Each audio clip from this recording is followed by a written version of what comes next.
see, very rough.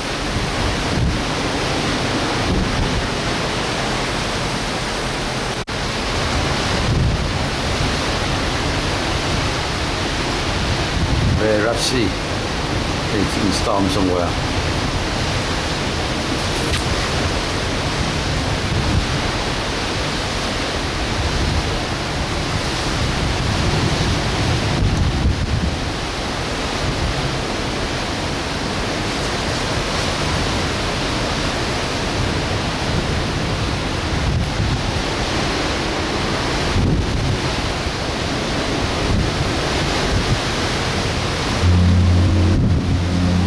The hops again. They try to make the noise for the ship, the other ship nearby know that. So try to avoid the coming ship for not colliding. There, here you see the front of the ship. Can't see anything. A couple of 100 feet, and you can see anything. So that's why the ship holds warning for the incoming ship to avoid. Let's hear noise and the ship warning for coming ship to avoid collision.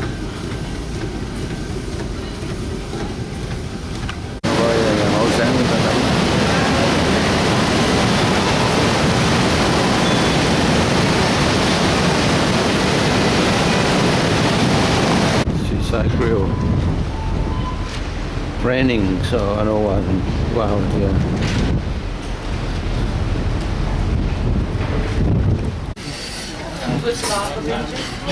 Very late wave.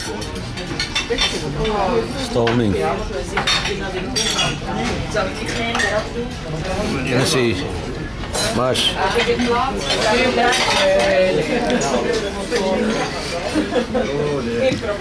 Sorry.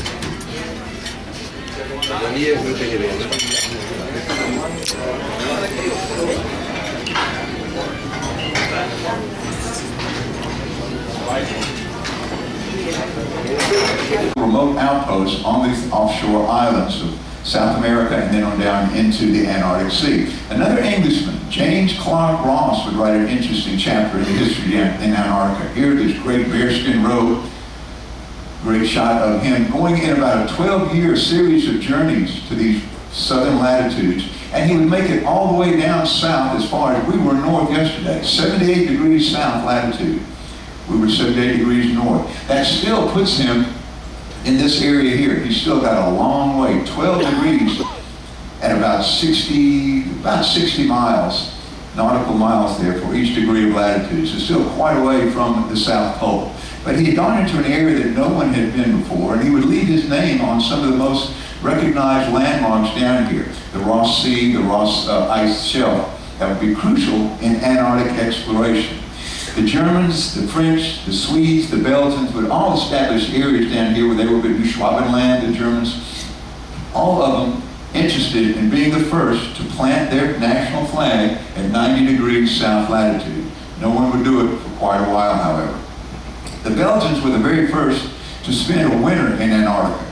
And that's quite an accomplishment, even today. Those days, it was just a miraculous feat. It happened quite by accident, however, for the Belgians. They got iced in. They were iced in up here in Alexander Island area, still close to the peninsula, the Antarctic Peninsula. Well, the lessons that all of these people would learn would help each of the subsequent expeditions when they made their way to 90 degrees south.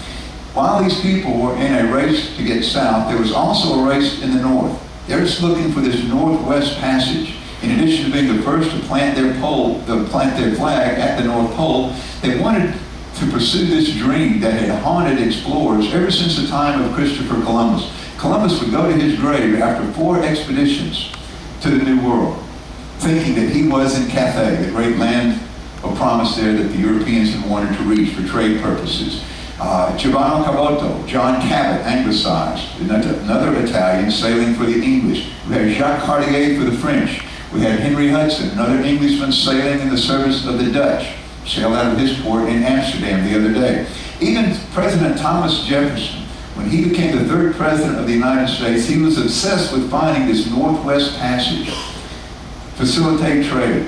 1804, he sent Lewis and Clark on a journey from St. Louis. After he bought the Louisiana Territory from Napoleon, he wanted to know what he bought, had no idea what was out there. They thought they could sail up the Missouri River, cross their canoes over what were probably some very low mountains, pick up the Columbia River, and go all the way to the Pacific Ocean. Wouldn't happen, of course. Well, Amundsen would get his shot at the Arctic then in 1903.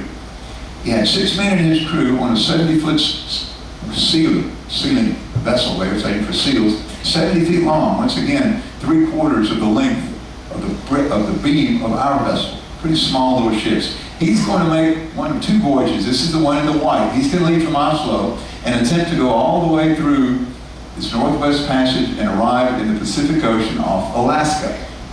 The green would be his later voyage from Svalbard to Barrow. But this is the one from 1903 to 1906, a 3-year voyage. 3-year voyage, and he would arrive in the Bering Straits, but he had to spend 2 winters trapped in the ice down here. And there is when he really learned the lessons that would prove successful for him in reaching that South Pole and planting the Norwegian flag for the very first time in 90 degrees south. He also got a reputation that every commanding officer wants. You want to be firm, you want to be strong, and you want to give the impression to everybody behind you that you are in command and you are secure in what you're taking these people off to do. His planning skills, his attention to detail were unsurpassed, and that would make the difference in his success in Antarctica and Robert Falcon Scott's failure. We'll talk about that. He was known as the chief to his people, and that's, again, a great compliment when you have the complete respect of the people that you're leading, knowing that you're the one who's going to bring them home. He learned in his trip up here in the Arctic the survival skills of the Inuit people, the Eskimos, Inuits, Inupiats, the different groups that make up the Eskimo cultures. How to survive up here. How to survive. Even the clothing that they wore. Most of the explorers of the day were wearing these heavy woolen parkas. No, Amundsen said, no. What do the natives wear? You want to wear what they wear. They've been living up here for centuries. Skins, animal skins, the very best protection from the cold. Insulation, how to build survival shelters, the igloos that they build out of blocks of ice. Fishing expeditions, run into some trouble, you got to get out of the elements, build your little house of ice. Instead of the Siberian ponies that many of the expeditions were using, he opted for dogs. Others would later pick up the same thing. They would go with dogs themselves. Better adapted to this type of work than the Siberian ponies. Pulling these sledges loaded with 150 to 160 pounds of survival gear. And the dogs were specially bred for pulling, for running. We had a demonstration with some sled dogs one time in the Arctic, and the person who was going to, the musher who was in charge of them, he said, I even have to spell the word. So that, don't say it, because if I said it, the dog would take off right now. I spell the word that they used to get them to begin running. These Siberian Huskies with the gorgeous eyes, and their cousins, the Malamutes, a little bit larger, 65 to 75 pounds of pure muscle, bred for pulling in their leather traces these sledges. Sometimes you see these with a blue eye, sometimes with an almond eye, and the most expensive ones have the blue and the almond, a bi-eye. They call them our children, and it would break their hearts when they had to kill these dogs for food along the way, but they would have to do that. They learned that this is going to be polar travel. Amundsen is ready now. He's picked up the skills that he needs to survive in the Arctic, having been to the Arctic and in the Antarctic. In 1905, he's on that journey, that 3-year journey from Oslo all the way across to the Bering Sea. He sends a letter to the King of Sweden, newly independent Norway, had been part of the Kingdom of Sweden. 1905, they became independent. So he sends a letter to his king to a great achievement that's taken place. I want to be the very first one to plant this new flag at 90 degrees north latitude. We're going to do something that no one has ever done before. Well, this had been a very elusive dream for a lot of people, just like the Northwest Passage. And a lot of men had flirted with 90 degrees, but no one had ever made it there. Again, it's a frozen sea, it's not a continent. Amundsen was beginning to raise funds for what he thought would be the expedition that would plant the Norwegian flag at the North Pole. But he was a little bit slow doing that. He would lose that race to this man, an American, Admiral Peary. April the 6th of 1909, he claims to have put his flag at 90 degrees north. And that claim is still being disputed by historians, looking very meticulously analyzing his logs and see exactly where he was at what time. But he is generally accepted now as the first man to plant the flag at the North Pole. This man claimed that he did it a year before, Dr. Frederick Cook. It's been pretty much proven that he did not make it there. But at the time, there was a great race, and there was a lot of a discussion as to who do you believe? Was it this man, or was it this man? When you look at him, I got to go with door number one here. He looks more like an explorer than this fellow right out of a coffee shop from Madison Avenue. But he can't make it. He's not going to be the first one to the North Pole, so he said, okay, that prize has already been won. I'm going to be the very first one to plant the flag at 90 degrees south latitude. This is going to be much more difficult, and you'll see why. In that race, he's going to compete with this man, another one of my great heroes, Robert Falcon Scott, an Englishman born into the family of sailors, just like Amundsen was, in 1868. So he's 7 years older than Amundsen. And look at the age he was when he joined the Royal Navy, 1891. Oh, you got something wrong here. That's 13 years old. 23 years old, I'm sorry. Yeah, but he was off for a life of adventure at age 23 when he joined the Royal Navy. He'd just be in his 30s when he led his first Antarctic expedition in a ship called the Discovery, 1901. And imagine reading the advertisement that he put in the local newspaper to try to get crew for this voyage. Men wanted for hazardous journeys, small wages, bitter cold, long months of winter, constant danger, safe return doubtful. Wow. Honor and recognition in case of success. Where do I sign up? But he did. People with that same quest for adventure and the desire to be number one, the first ones down there, would bring him a crew together. They would suffer from everything that explorers have ever suffered, from scurvy, little beans and you dried food and biscuits, Vortex and Miracle Fibers. Didn't have them in those days. Now, Robert Falcon Scott knew about dogs, but he wasn't as good in the handling and the care of his dogs as was Amundsen. He had studied, he had even participated in these expeditions in the northern polar region, so he knew a lot more about what he was going to find. That expedition of Falcon Scott, though, did make an impressive 82 degrees, 17 minutes south. That's pretty good. That's a little less than 8 degrees from the pole, further than anyone had been.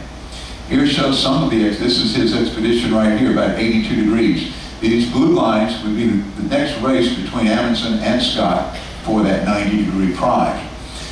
Along with the Robert Falcon Scott expedition was the third in my trio of heroes here, Sir Ernest Shackleton, Irishman who wrote, again, one of the most incredible chapters in history in this part of the world. And you want some actual fascinating reading, this is the man to read about and see the great open boat voyage that he made in the middle of winter down here in the Antarctic. He was left behind just 2 minutes, 82 degrees, 15 minutes further north in the Scott Party. And historians feel that this led kind of a rift between these two great explorers. The commander of the expedition, whether you're climbing a mountain or whether you're trying to reach the pole, has to choose which of his men are going to be included in the summit attempt or in this dash. He got to 82. Scott decides we're going to launch again on June the 1st of 1910 in a ship that he called the Terra Nova. And here he is, the Royal Navy, he's the captain now. His destination is 90 degrees south latitude, leaving again with a more well-rounded expedition. They're the ones that are going to make it. Well, 3 days later, out of the port of Oslo, here comes Amundsen and his crew. He didn't tell them until they got to Madeira that Scott and his boys were already out there and he's going to compete with them. Everyone's fired up and ready to go. And they sent a telegram to Robert Falcon Scott. Beg to inform you from the name of his ship, proceeding Antarctica. So this great race is on. Roald Amundsen and Robert Falcon Scott. And one of the great images there on the magazine of the day showed this, the quintessential picture of two Englishmen. It's a howling wind out there, roaring seas, covered in water over here, and they're pouring a little bit of tea out here on the rolling deck. Just a great shot. Well, they would make their way further and further south. They left in June. They want to be in the Antarctic winter. Remember, the seasons are reversed below the equator. So you get down there in January, which is the heart of summer.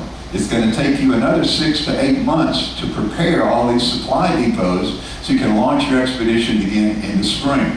But on the way down, you can imagine the tight quarters of these small little ships, the loneliness, the smell that he talked about so often below decks.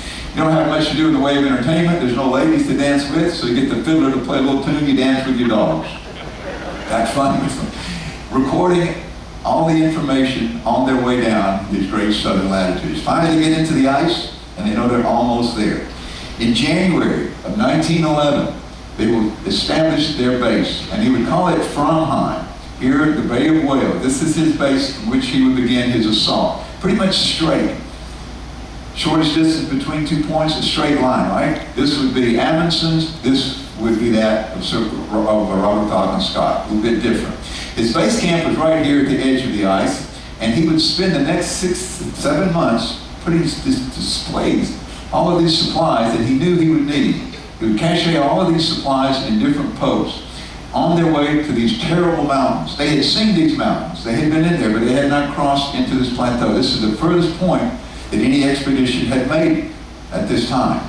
Well, he is going to have to cross those and then make that final dash to the pole. And the most difficult thing that they would find, very different from what they found in the northern reaches where you've got sea level, you've got a frozen sea. The South Pole is at 10,500 feet above sea level, 2 miles high. In addition to the great work of dragging your sledges, making this long, difficult journey from here all the way to here, you're going to climb all the way as you go. And you've got to get through these mountains. How are they going to get through these mountains? Robert Falcon Scott camp would be to the east and a little bit south, same on that little bit of ice there, the Ross Sea ice, and he would establish his camp here. Here is Amundsen, here is Scott over here. In the days of communication that they had, there would be no communication between these guys. Nothing. His route would be a little bit more devious. Here is going to be 60 miles longer, and that would be the reason that these men would die and these men would succeed. Just a heartbreaking story. When Amundsen jumped off in September, again, we're in springtime down here below the equator, he's going to cover most of his first few miles into this sea pack, this ice. All of this flat area that he's running through, sledges carrying $52. And he is going to start across this barrier ice, dragging the sledges. And there is when the scurvy, the snow blindness, the sheer exhaustion of running alongside. You're not going to let the dogs carry you. They've got 160 to 170 pounds they're pulling on each of these sledges.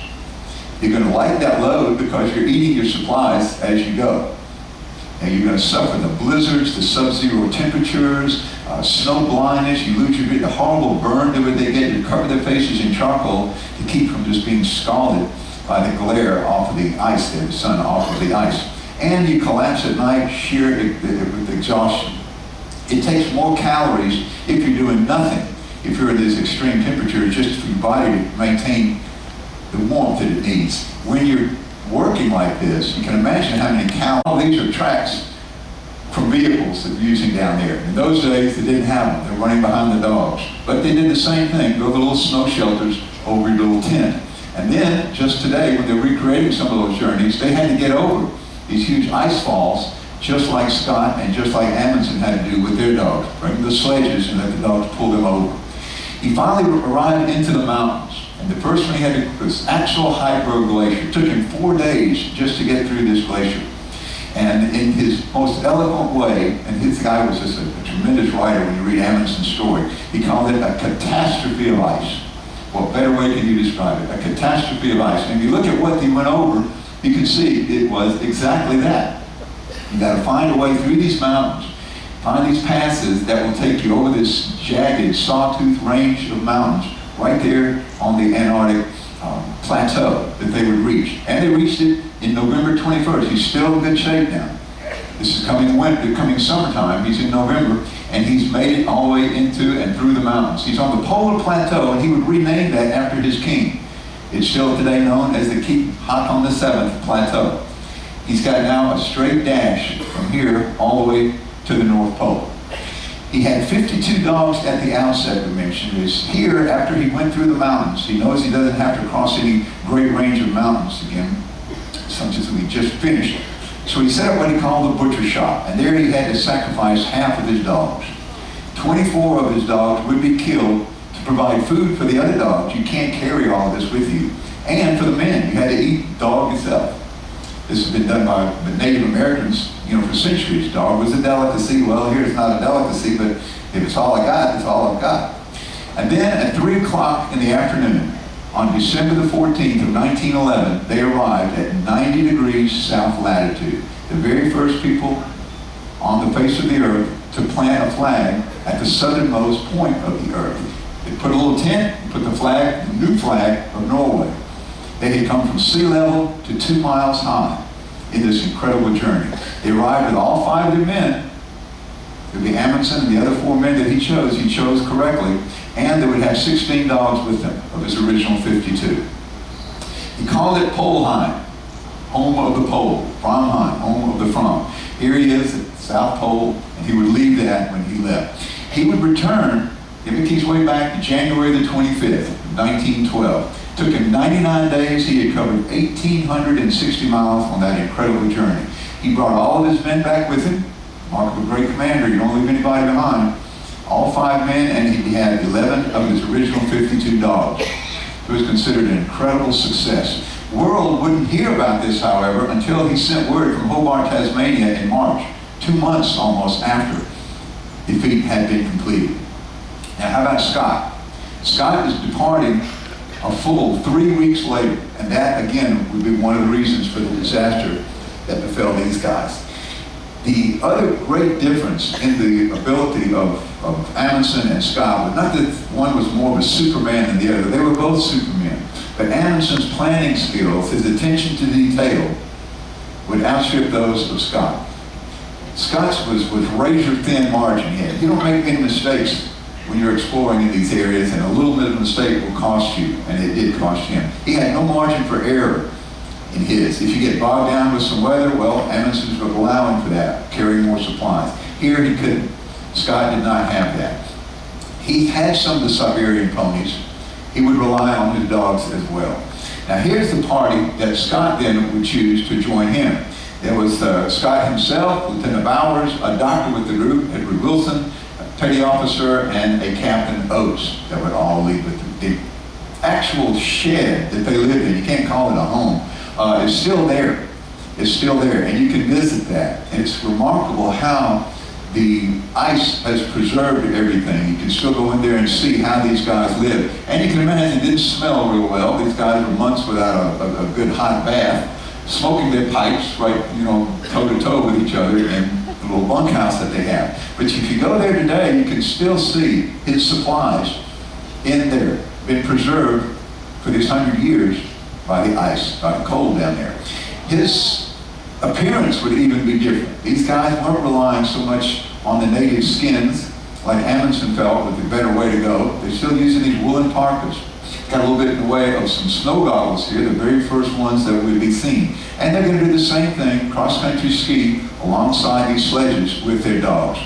These 3 weeks, though, that he waited after Amundsen's departure, before he could jump off, have everything ready, would be crucial in what happened, because the weather that came in as he left was abysmal. He would write in his journal, "Our luck in weather is preposterous. One storm after another." Okay, that's difficult enough to move in, but when you can't move in, you have to hunker down in your little snow shelter. 40 below, blizzards are howling outside, you're consuming your supplies. You're consuming your supplies. And that would be the downfall of the expedition later. They got into mountains just like Amundsen did. The Queen Maud Land here. Look at these Jaws of Fenris, they called it. This is just sawtooth range that these guys had to do the same thing, dragging their sleds over what Scott would call a mighty mountain range. Finally, on January the 17th of 1912, they made it to 90 degrees south latitude.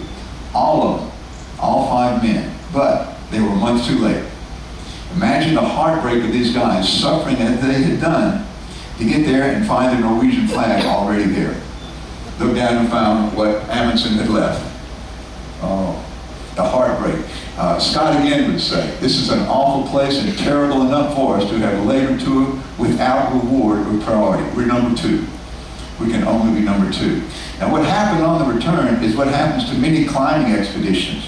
More people die on the descent than on the ascent. You're just worn out, you're at the edge of your ability to function, and that's what happened to these guys.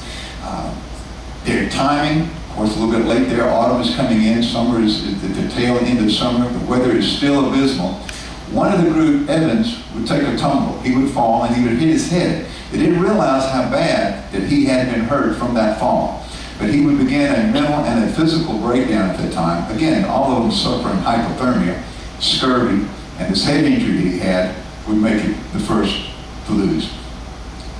Oates would be the second one. He was suffering from severe frostbite and hypothermia. He had hypothermia so bad, the frostbite, that he lost the use of a leg. So he's just kind of dragging one leg along. Difficult as it is to move down there, you can imagine this man just hobbling along. He knew that if the group, they weren't going to leave him. Scott was not going to leave anybody there. But he knew that he was slowing them down. And he could continue at that pace, that slow pace, that they were requiring to have him with them, that they were all going to die. So what he did then was one of the most noble expressions of any man who's facing death like that. On St. Patrick's Day, March 17, 1912, he told the guys in their little frozen shelter, they're waiting out a storm, he said, I'm going outside right now, I might be a little while. Well, they knew he was saying goodbye, he was going to go outside to die. At least you'll have a chance of getting out of here if you're not waiting and I'm slowing you down like this. So he did. His body would never be recovered. The recovery party that we're showing you just a minute that found some of the other items of the expedition would never find this man's body. Still hasn't been recovered today. One of the great letters that was written by this group now, their strength is failing, they're starving, and they're suffering from hypothermia, scurvy, and everything else. They pretty much know they're not going to make it. How do you face death? Well, they faced it as true English gentlemen would. This letter from Dr. Wilson to his wife is a real classic. These are available. You can find them in libraries. You can get them online. Great letter that he wrote to his wife. It's the letter from Scott, however. It's called To My Widow, that I think is one of the great pieces of English literature. The letter that he wrote to his wife, knowing that in a few days he was going to be dead. He was going to die. He said, To my widow, had we lived, I should have had a tale of the hardihood, endurance, and courage of my companions that would have stirred the heart of every Englishman. These rough notes and our dead bodies must tell the tale. We shall stick it out to the end, but we're getting weaker, of course, and the end cannot be far. It seems a pity, but I think I can write more. For God's sake, look after our people. Our people meant our children. They had a couple of children there. He said, take care of the children. That would be his last communication with his wife. And we find these letters later. It would be 8 months when a recovery party was going to be a rescue party, because the people that were left behind had finally figured out the guys aren't going to make it back. So they go out after them. And they found the remains in a tent. Scott, Bowers, and Wilson found by the recovery party. They were just 11 miles from their supply depot. 11 miles. But when you're at the end of it all, you can't walk another step. You're totally exhausted. Injuries, sickness, you just zip up in your sleeping bag and wait to die. Hypothermia is the death when you just fall back. They collapse the tent over them. What are they doing that for? They knew these guys wanted to be buried at sea.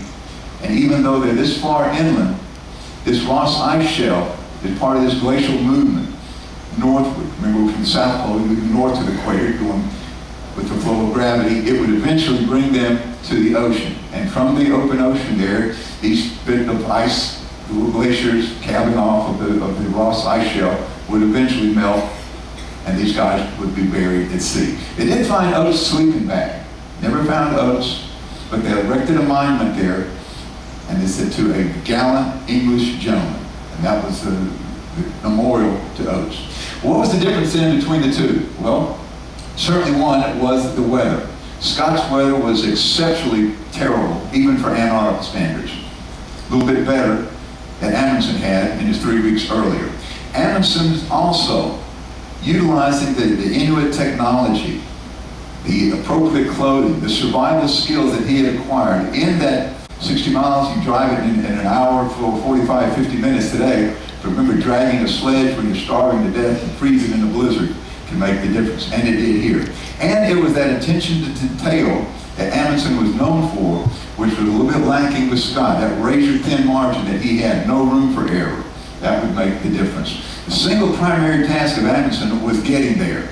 He only took 2 photos on the entire journey, one of them right there at the pole, and they weren't surveying. What was slowing Scott down was he was doing some of this surveying and photography work on his way down. Again, slowing you down, you're going to consume more of your supply. So was it luck? I spoke to a gentleman the other day, had a great piece on this, and this is what Amundsen said about it himself. I may say that this is the greatest factor, the way in which the expedition is equipped, the way in which every difficulty is foreseen and precautions taken for meeting and avoiding it. Victory awaits him who has everything in order, luck people call it. Defeat is certain for him who has neglected to take the necessary precautions in time. This is called bad luck, and he was right. So he's on his way back now to the world. He's going to be feted as the hero. His great work is in a book. It's called The South Pole, an account of the Norwegian Antarctic expedition in the Fram, 1910 to 1912, 2-year journey. Well, he comes back to Oslo, and he's not going to be there long because he's feted all over Europe, all over the world, as the first man to the South Pole. I'm still looking for a photograph of this man smiling. It's always a dead face. You know, he's got a lot to smile about. He doesn't stay there long because he's drawn out to more missions in the Arctic. He's going to do scientific research up here. He was in Longyearbyen, which we visited yesterday, and you see that Arctic research station that they have right next to the museum. A great spot. And lo and behold, I found a picture of him smiling. And a great smile. Great smile that he had. He's off again with other journeys with some of his original crew and some more men who would join him in one of these. 1923. You know, he's only home 2 years, and he's off on a flight, hopefully from Wainwright, Alaska to Spitsbergen. Over here where we were, it's the largest of the Svalbard archipelago is Spitsbergen, the island we were on yesterday. Aircraft is damaged, and they decided to scrap the journey. He would try again 2 years later in one of these Donner J flying boats. 5 men would go with him. They would get up almost 3 degrees within the pole, northernmost point anyone had ever been by plane at that time. This is 1925. Had a bit of problems there. Under these conditions, these guys were shoveling 600 tons of ice, consuming a pound of rations per man a day. A pound of rations per day, that's all you're getting to eat. I had more than a pound of eggs and potatoes and croissants for breakfast. 1 pound per day. You're on starvation rations, but they made it back. One plane with all of his men, and they had been given up for dead long before that. He's still pushing the envelope. He's still tempting fate because he just can't leave this part of the world. 1926, he's got 15 men in the Norge. This is going to be the airship. They're going to attempt the first crossing of the Arctic in an airship. And the Arctic would eventually claim him. This great polar region up here with the pancake ice would be the spot where he would die. He would write, and you may have seen some of his writings there in the museum, if only you knew how splendid it is up here, that's where I want to die. And that's where he would die. It was in June of 1928 when he left with 5 men on a rescue mission.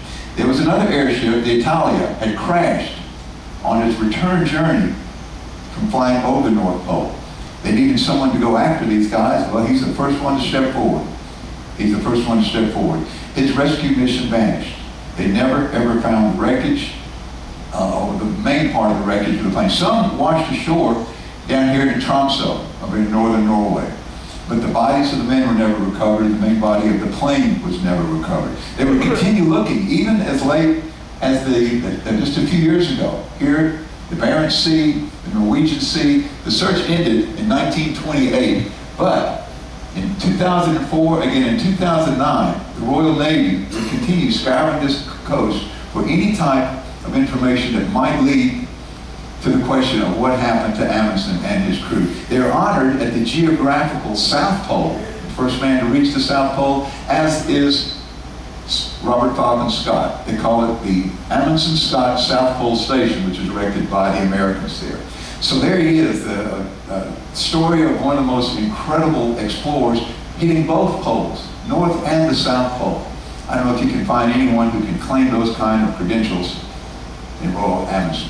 So, ladies and gentlemen, that does wrap up this presentation. I hope you will hang around here because the captain will be coming on with the senior officers for a couple of very interesting programs following this. If you have any questions, again, if you... Rough ocean, very rough ocean.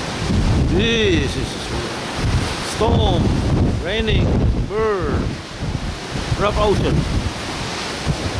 Very rough. Okay, you're gonna see far.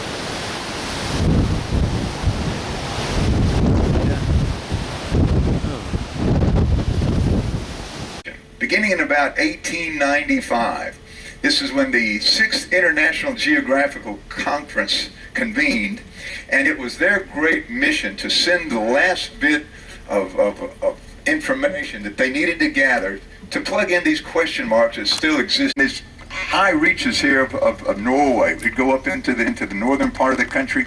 He would even sleep with his windows open, think it's going to steal him, make him harder, tougher for a life of exploring these polar regions. When his mother died, he said that was the signal for him to turn his back on what she had wanted him to be and commit himself to a life of exploration. He was just in his 20s when he signed on as the first mate of what would be a Belgium expedition down to Antarctica. He's not in the Arctic now, he's going to Antarctica first. 2-year expedition, 1897 to 1899. He was the first mate aboard the Belgica. And there he got his first glimpse of the far reaches of the polar regions. He would be in Antarctica. He was hopelessly addicted to the life of exploring these areas. This became his passion and would remain so. He's been sailing in the wake of some pretty famous explorers. Captain Cook, one of England's greatest navigators, greatest explorers, had these 3 voyages that he undertook. He would be the first to circumnavigate the globe at these extreme south latitudes. Of course, Ferdinand Magellan, the Portuguese sailing in the service of Spain, would do that in the 15th century, early part of the 16th century. He didn't make it around himself. He was killed in what's now the Philippines. The second man was Sir Francis Drake, Queen Elizabeth I's favorite sea dog, the privateer. Now, Cook would do that at these southern latitudes, going to the shores of New Zealand and Australia and into the South Pacific, adding greatly to the knowledge of what was still on the maps of the Europeans as Terra Australis Incognito, the southern unknown lands. And they were pretty much unknown. He would be the first man to cross into the Antarctic Circle. Yesterday we were at 78 degrees north latitude. They're just now crossing into 62 and 63 degrees south latitude, where no one had been prior to Captain Cook. He would make a pretty bold statement then. No man will venture farther than I have done, and the lands that may lie to the south will never be explored. Well, that didn't take long for that little bit of boldness by Captain Cook to be written away. The continent would be sighted in 1820. We had Russians, we had Germans in expeditions down there who would add to the knowledge that Captain Cook gave the world. Then it would be an Englishman, first one to set actual foot on the Antarctic Peninsula, on the continent itself. They found out that the North Pole, the region up there, is a frozen sea. Now they say there is a continent down here. It's a landmass. Davis would go on to chart South Georgia and South Sandwich Islands, and it would be the Englishman who first set foot in what are now the Falkland Islands, giving England then its claim all the way back to the 16th century of that remote little bit of rocks 300 miles off the coast of Argentina. A Yankee sea captain then from Connecticut, Captain Nathaniel Brown Palmer, would come down here in a number of voyages, and he was looking for seals. This is very rich feeding grounds for whales and seals. And Captain Palmer, and look at this, a 47-foot sloop, 47 feet, size of our tenders and smaller. Our vessel, the Constellation, is 965 feet long. The width, the beam, is 105 feet. So our vessel is twice the width of this length of this man's boat. And that's what he's bobbing around here in those Antarctic waters. The whales, the seals, this is what would bring people down here for the next century, establishing little remote outposts on these offshore islands of South America and then on down into the Antarctic Sea. Another Englishman, James Clark Ross, would write an interesting chapter in the history in Antarctica. Here, this great bearskin robe, Great shot of him. Oh, we're here, flower. Nice room.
The maiden who fits this glass slipper. Now 3:43 a.m. Just see it off. I look out from the room at the balcony, see the roof. 3:43 a.m. on let's see. On Wednesday, 20th, 2012, we are on the way to Honeywax. This one is the Barents Sea. Yeah, the 4 o'clock at the Barents Sea. The wind sea. Now 4 a.m. in the morning at 20th June 20th 2012. We approached Honeywax on the cruise ship Princess.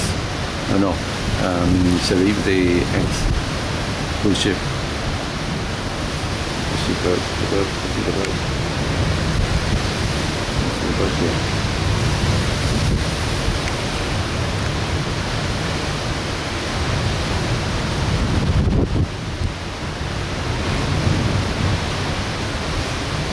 Now 4:30. Now 4:30 on the way to Honeywax. 4:30 in on the ship. Approach Honeywax. 4:30 a.m. Approach Honeywax. Cloudy and rainy, foggy.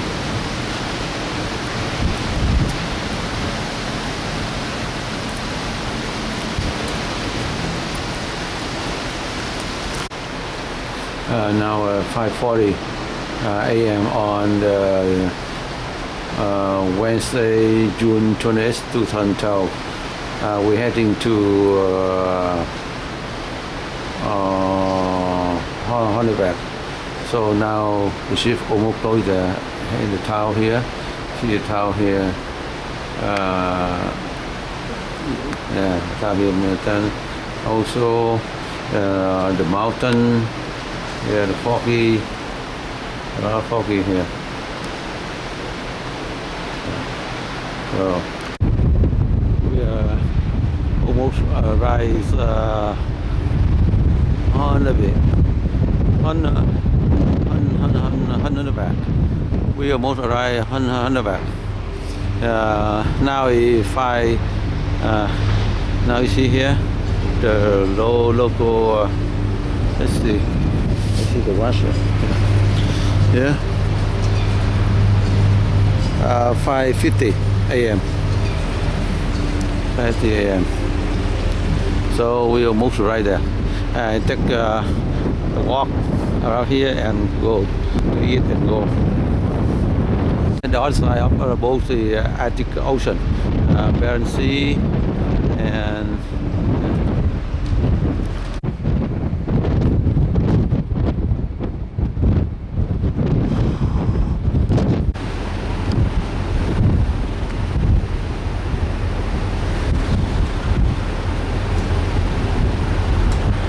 we're on the way to Honeyberg. So the town on the way here. Now it's 6 o'clock. So another town right here. We see another town right here. Jump up.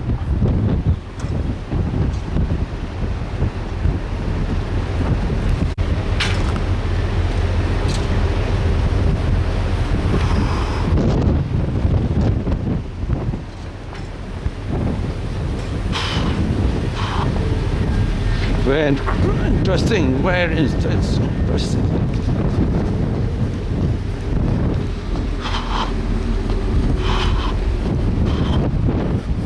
Oh, over here, yeah, right here too. Nice, very nice, very nice.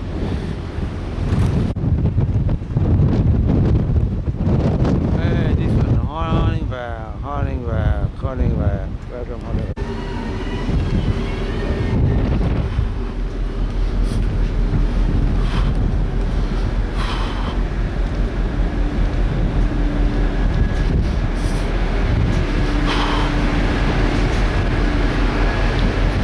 Go back and eat and go.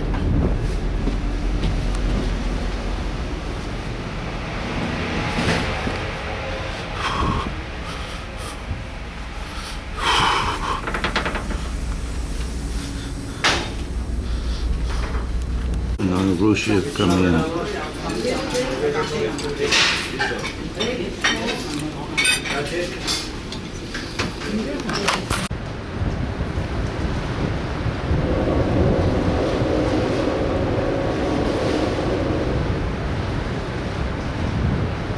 Here's the ship.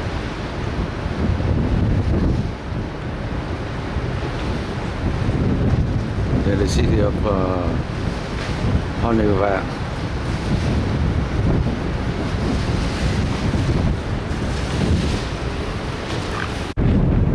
Is Honeyberg, Nordkapp, the capital of Nordkapp.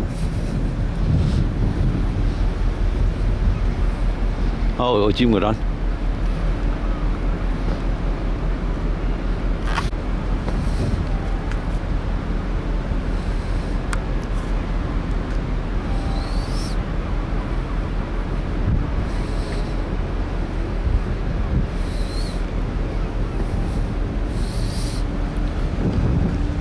Đi đây chụp cái con. Đây là chụp hướng này, cho đây đi.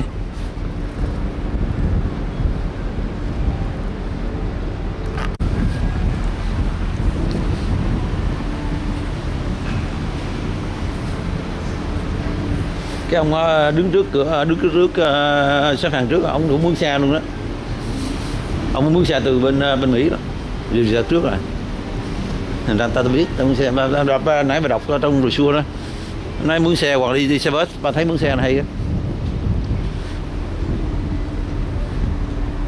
Nhưng mà ông mướn rồi.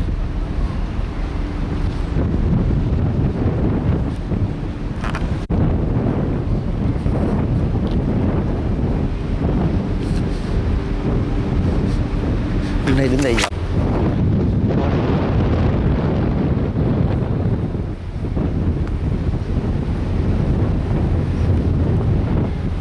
It's Honeyberg, the capital of Nordkapp.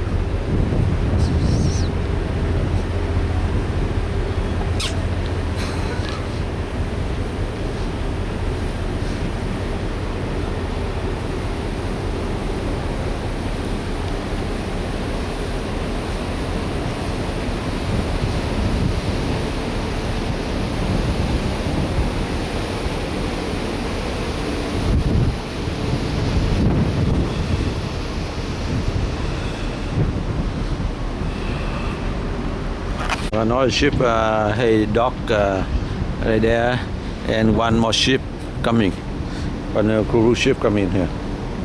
Okay, so they said about 1,000 cruise ship dock here a year. So this one is this harbor, the most crowded harbor in the northern Norway. So it should be a lot of activity in the city, but city just about 3,000 people live here.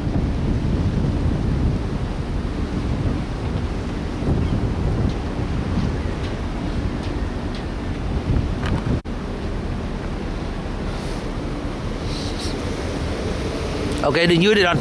Đi dưới đây nó có gọi đó, nó gọi mà mình không có là nó đi đó. Nó chở người khác á, và mình không cho mình hả? I don't know, can hear not. They use the look at that speaker right there. Speaker. You hear it all over the ship. Yeah, not in the room. Not in the room. But okay, if we here, we stay here.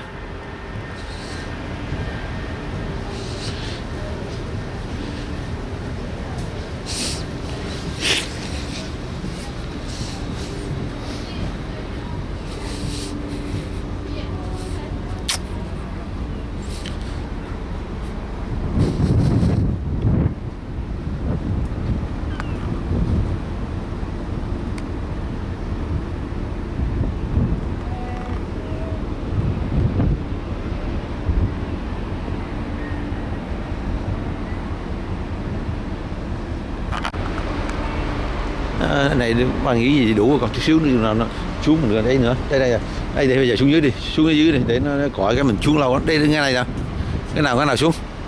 Ok, đây nó gọi xuống lâu lắm. Chút nữa mình lên đây mình còn chụp nữa, không cần phải đây chụp nhiều. Xuống một đi, chờ nó. Can you tell you what that date? One. Asking people to come down to deck one midship. If there's anyone that comes down, give them a ticket and send them straight away to deck one. Deck one. Okay. Let's go. That means you're ready. Yay. All right. All right. First one off. Oh, first one off. Break this way, please. Yeah, first one off. Yes, go I get the prize, right? Well. Is it working, sir? Oh, working. Oh. Okay. Hey, we're first also now to the knock. One by one, please. One by one. Yeah, we go have. Oh. We have We're the first person boarding the tender.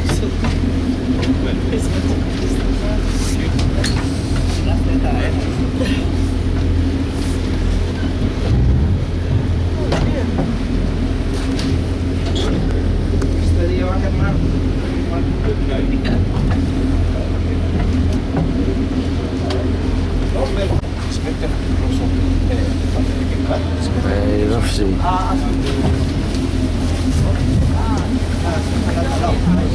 Yes.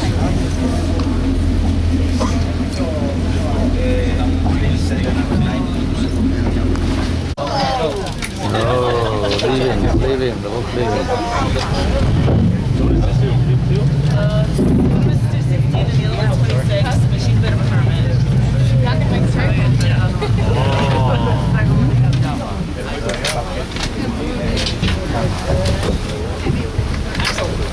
Take a seat, please. Take your seat, please. Well, the crew doesn't know that. I see, very rough. We attend good to the port right now. Head on to the street. You will see there is a wet building with a nighttime car. That one.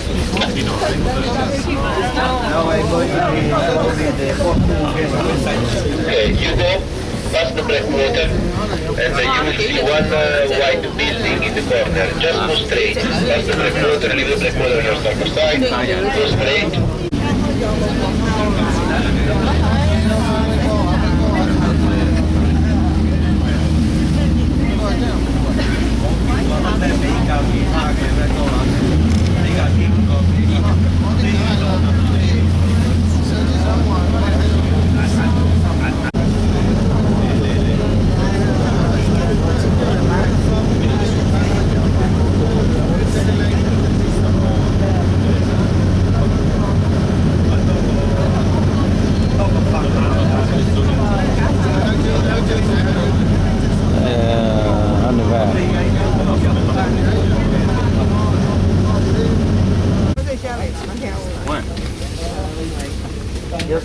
The first one? The first port?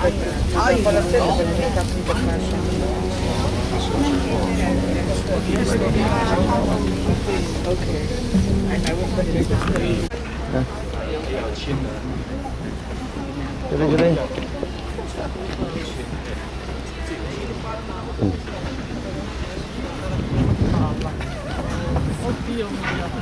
Thôi nữa à. Thôi đi.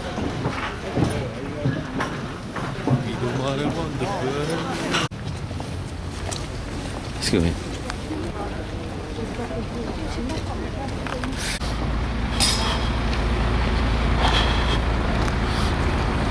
Dia ada Hanua